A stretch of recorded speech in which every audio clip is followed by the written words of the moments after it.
शेतकऱ्यांनो, कांदा उत्पादक शेतकरी बांधवांसाठी आताच्या क्षणाची सर्वात महत्त्वाची आणि मोठी बातमी कांदा भाव संदर्भातील कांद्याचे भाव वाढणार का, कांद्याचे भाव वाढणार तर कधी वाढणार, किती वाढणार, कशामुळे वाढणार, काय त्या संदर्भातील महत्त्वाचे अपडेट संपूर्णपणे बातमी आपण एवढ्याच्या माध्यमातून जाणून घेण्याचा प्रयत्न करणार आहोत। तर महाराष्ट्रातील तमाम कांदा उत्पादक शेतकरी बांधवांना एकच विनंती, व्हिडिओ शेवटपर्यंत बघा, अतिशय महत्त्वाचा हा व्हिडिओ आहे। व्हिडिओ जर आवडला तर नक्कीच लाईक करा, विसरू नका। चॅनलवरती नवीन असाल तर या ठिकाणी बघितलं शेतकऱ्यांनो, आपल्या YouTube चॅनलला सबस्क्राइब करायला विसरू नका। महा हवामान आपल्या YouTube चॅनलला सबस्क्राइब करा करू शकता। निर्यात शुल्क न हटवल्यास रेल रोको, कांद्याला मिळणाऱ्या दरातून शेतकऱ्यांना उत्पादन खर्च भरून निघत नाही। 20% निर्यात शुल्कामुळे निर्यात थंडावली आहे।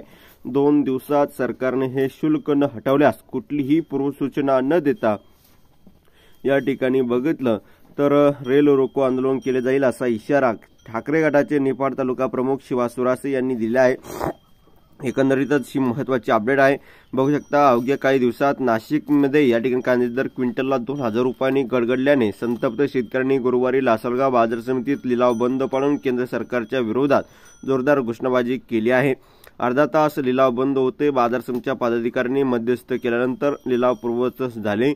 कांद्यावरील निर्यात शुल्क 2 दिवसात न हटवल्यास रेल रोकोचा इशारा शिवसेनेचे उद्धव ठाकरेंनी दिला आहे। कांद्याची आवक वाढत असताना भाव वेगाने कोसळत आहे। राज्यातील इतर भागासह परराज्यातील कांद्याची मोठी आवक सुरू झाल्यामुळे देशांतर्गत मागणी कमी झाली। 20% शुल्कामुळे निर्यातीला चालना मिळत नाही आणि याचा एकत्रित परिणाम दरावर होत आहे। त्यामुळे सर्वात मोठ्या लासलगाव बाजार समितीने सकाळी गुरुवारी लिलाव सुरू झाली। सकाळ सत्रात 16,000 क्विंटलची आवक झाली। प्रारंभी व्यापाऱ्यांनी 1600 रुपयाचा भाव जाहीर केला। ने संतप्त शेतकरी संतप्त झाले। त्यांनी लिलाव बंद पाडून आंदोलन सुरू केले। केंद्र सरकारच्या धोरणाचा निषेध करत घोषणाबाजी केलेली आहे। धन्यवाद। लक्ष्मी जेवण भेटू।